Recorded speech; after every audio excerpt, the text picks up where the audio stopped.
Welcome to this week's Area Game of the Week preview show. We still have not settled on a name quite yet, but we're getting around to it. I'm Eli Blankinship, joined alongside me, Rowden-Stum. And boy, we had an awesome Area Game of the Week this week. We went to Osborne, Kansas, where the Hoxie Indians took on the Osborne Bulldogs. It was a thriller. The Osborne Bulldogs came out on top 52-46 in what came down to the very last possession of the ball game. The Hoxie Indians, the defending state champs who went 13-0 last season in 8-man Division I, came up short in the very last drive of the game. Osborne ended their season last year 7-4 in the quarterfinals of the 8-man Division II playoffs, where they lost against Axtell, who just had a dynasty really in Axtell. And Hoxie won last year's opener 20-14 over Osborne. And so it was kind of a rematch, so to speak, this season. And both teams were have a lot of new faces this year. And it was really cool to get to see some of those new guys take the field. I definitely agree with you there. With having such young teams, it's, as a coach and as players, you got to be able to learn how to use their skills the best way. And I feel like Osborne really did that really well. Because like I said, what we really looked at is new faces, but Osborne players, a couple freshmen led the whole team. They looked like seasoned veterans out there, and it was absolutely incredible to watch. They looked like they've been doing this for many, many years, which I talked to a couple of the coaches afterwards. They were able to talk. The kids been doing this since Pee-wees through middle school, and these kids have been playing together, and that's what made them such a powerful team, because these guys know what they're doing. They know how the team works, and they just went out and performed phenomenally. A really cool connection that we saw was both Tate Tiernan and Steve Tiernan. Steve Tiernan being the head coach from Osborne, a father-son duo from Osborne. Really cool kind of connection that they had there, and it was really cool to get to see those two play really on the same team, so to speak, and seeing his dad, play call for him and him take the field for the very first time in his high school career. And I'm sure we'll be revisiting Osborne at some point this season. We may even get to see him in the playoffs. A very talented football team that I think has a lot of promise this year. Here is our Area Game of the Week recap for this week. We have some of our favorite calls from this week, so sit back, relax, and listen and or watch this week's recap.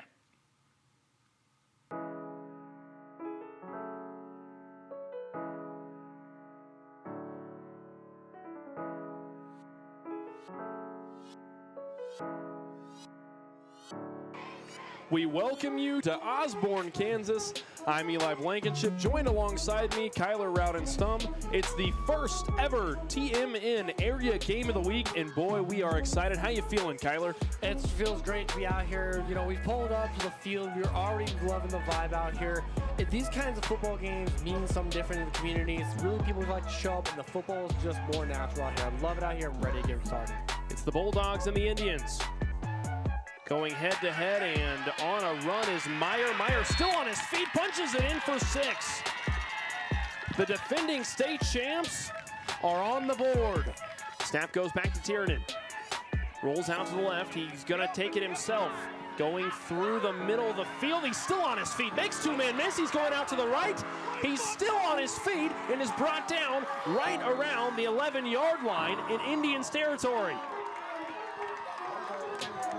Tiernan says, I'll take it myself.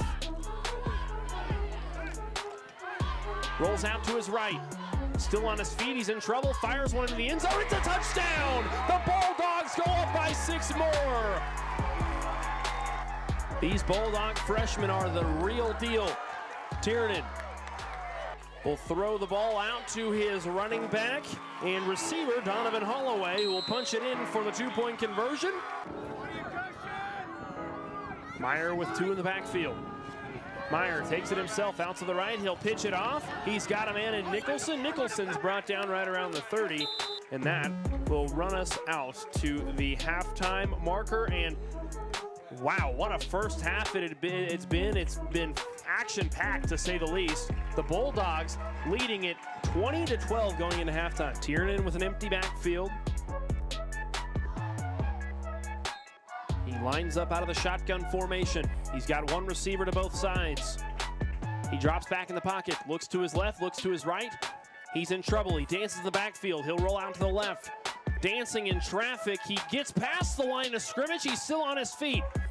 He goes down right past the 35-yard line. The Bulldogs are in Indians territory, and they are in business. What a play there from Tate Tiernan, who had the discipline to get out of the pocket.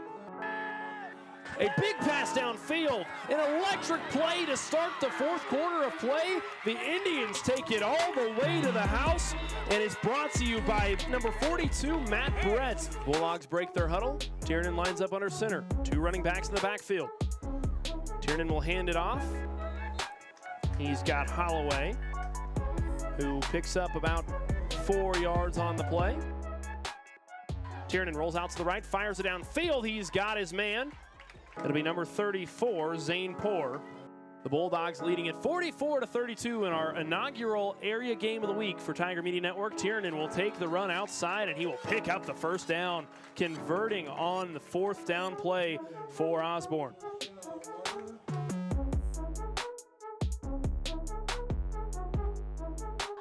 A long pass downfield is caught. Matt Brett on a huge play. Meyer slinging the football.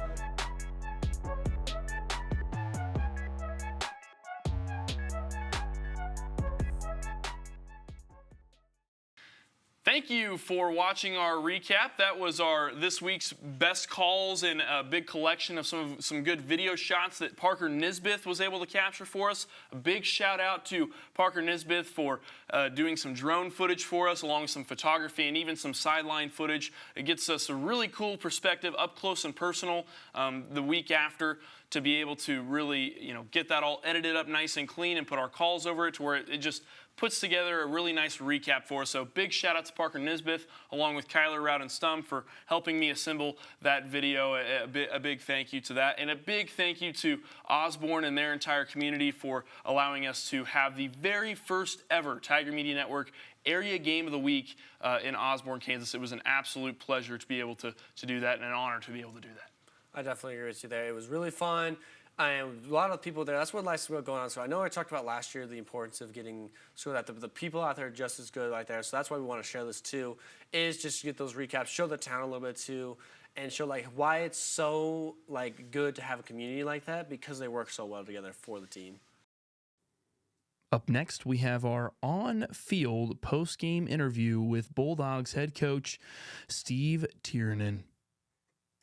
All right, so amazing first game, way to open it, especially against Hoxie. Coming in here at 13-0.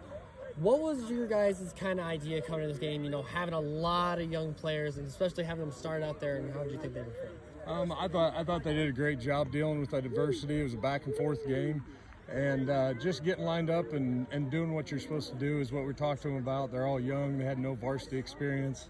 And they're just a great group, and they work hard every day.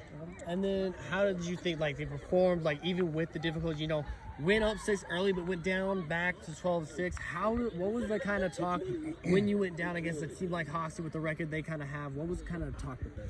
Well, when that happened, we just kept telling them, hey, everything's okay. We're young guys, and they just kept their heads up. There was not one time tonight any of those guys got their heads down and we're down and out about things, and that's why we came out on top. And then so with going into halftime, stuff being up a one-score game, how did that feel? And then how did you make sure they didn't get overconfident and too much into it? What was the kind of game plan coming out of half? We talked to them at halftime, and we said, here's the deal, guys. They're going to come back. They won state last year. These guys aren't going to give up.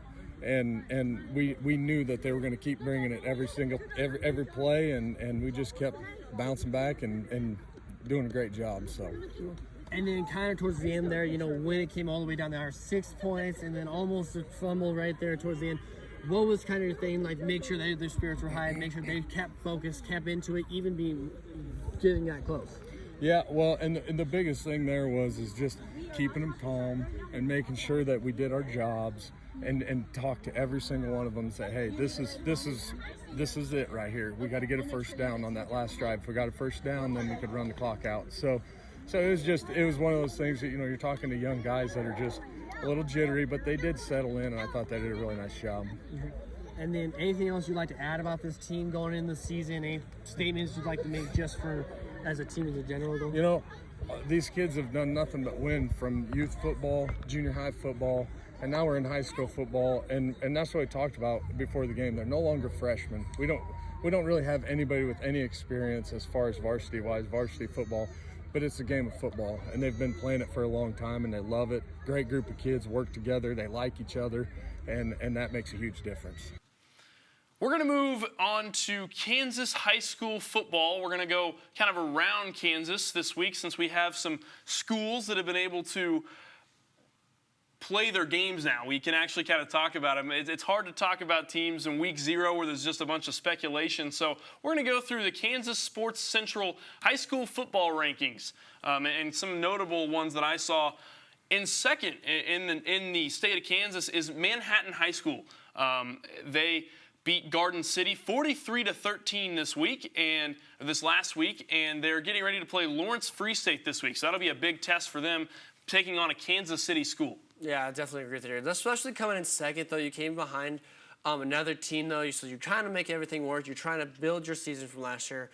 And so when you're going against a team like that, after a big win like this, you got a lot of motivation. You just got to be able to carry it from one team to the other, and that's how you should snowball your team. You're not going to win every game unless you're like Hoxie last season, who just dominated. You would hope so, but you just got to play the best you can no matter what game you're playing.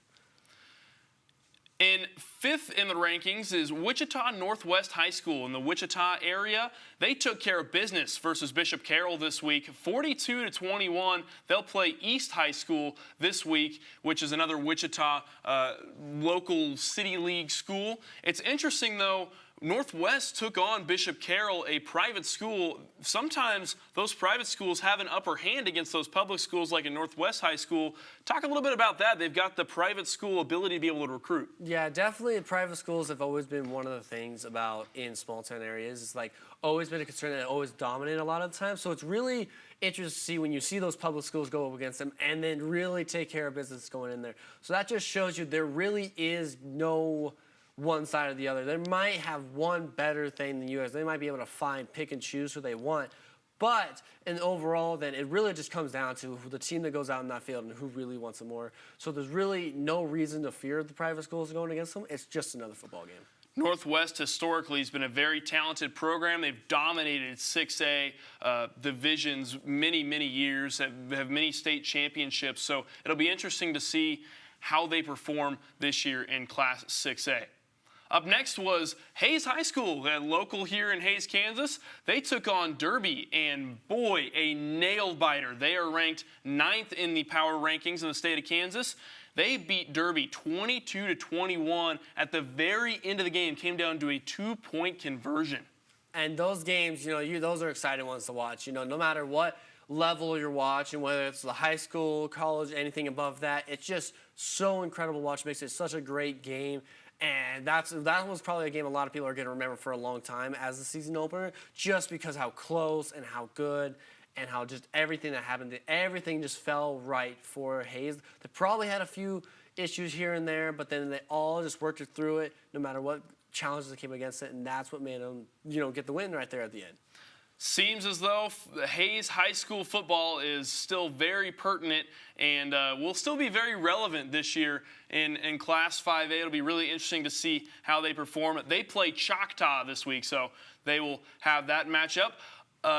Those three schools that we just went over, Manhattan, Wichita Northwest, and Hayes High School, are the only three schools in the top 10 that are outside of the Kansas City area. So big props to those schools, and it really is a testament to how dominant Kansas City area athletics are in all facets of sports. No, that's definitely great. It's a big area, and there's a lot of people there, so that allows you to really bring in a lot of people. And then you have so many people that go against each other and go, fight each other. Out here and stuff like that, especially in Hayes, Kansas, where we are now, you have a limited amount of people. You only have the people who just live here and have fun.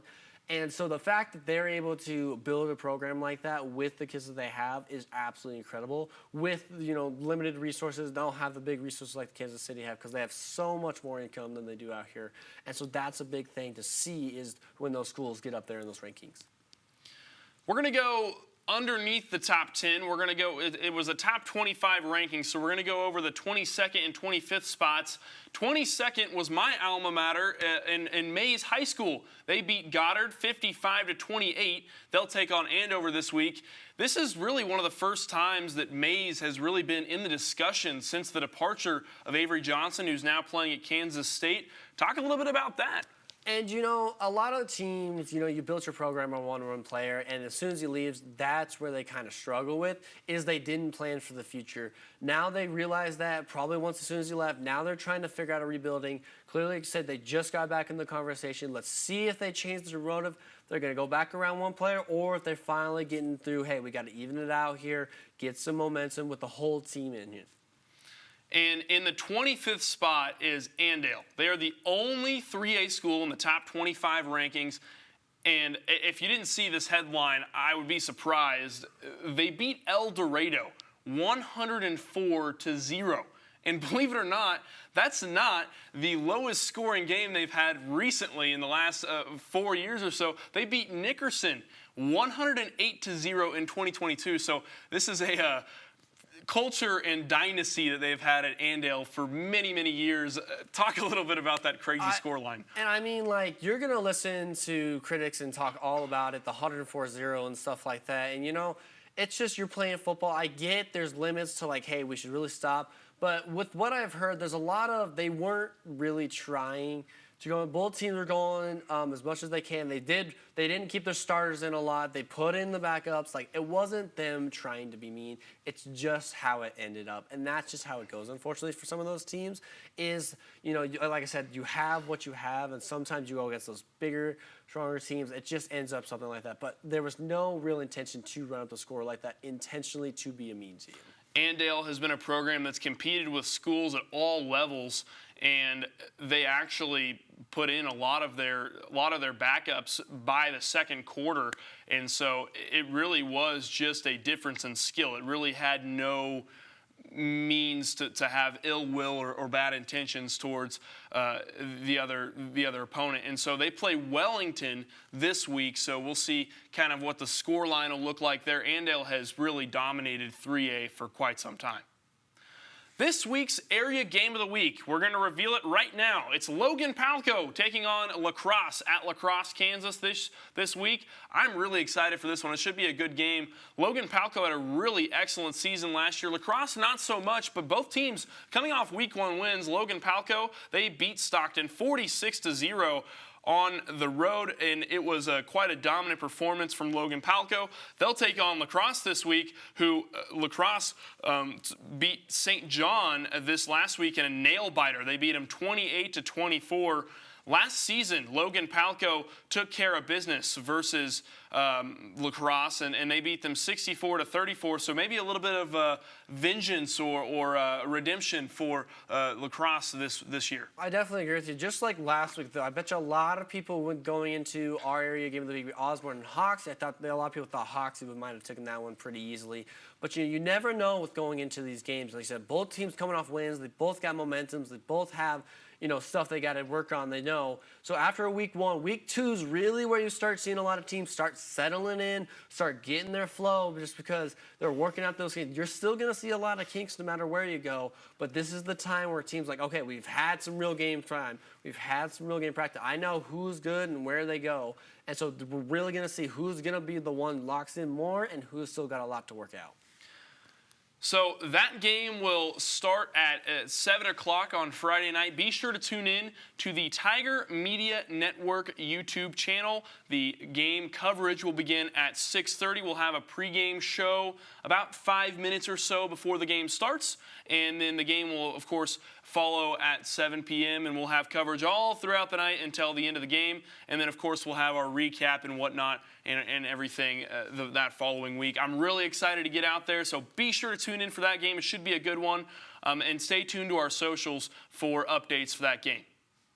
Up next, we're going to move to Fort Hays State Athletics. Fort Hays State football, they had a rough loss in week 0 versus Angelo State, a non-conference game. This week, week 1, they took on CSU Pueblo, and wow, what a game. CSU Pueblo ranked number 5 in the nation going into this game. Fort Hays State came out on top, 36-35. Talk about that game a little bit, Kyler. Let me tell you, I'll break it down over quarters for you. So, really, CSU Pueblo made a lot of mistakes with their extra points in the kicking team. So, starting off the first, they scored first, I believe, and just put it in there and missed a field goal. That's the first thing that started out, and they ended it, and then going back down and scoring again, and then tried making up for it with a 2-point conversion and failed. So they're already down 2 extra points they could have had, so it's now 12, and then Fort Hays State finally scored, in that first, quarter, making it 7 to 12. But like still, that's just something you don't see often with a team like that, especially right number 5, is missing those extra points and then missing the 2-point conversions, trying to even it out. Then you go in the second quarter, which is even more interesting. CSU Pueblo is able to put up 2 more field goals before Fort Hays State even get close to scoring again, and that brings it all the way up. But then right at before half, Fort Hays State is able to punch it in there, gets the extra point, and makes it 14.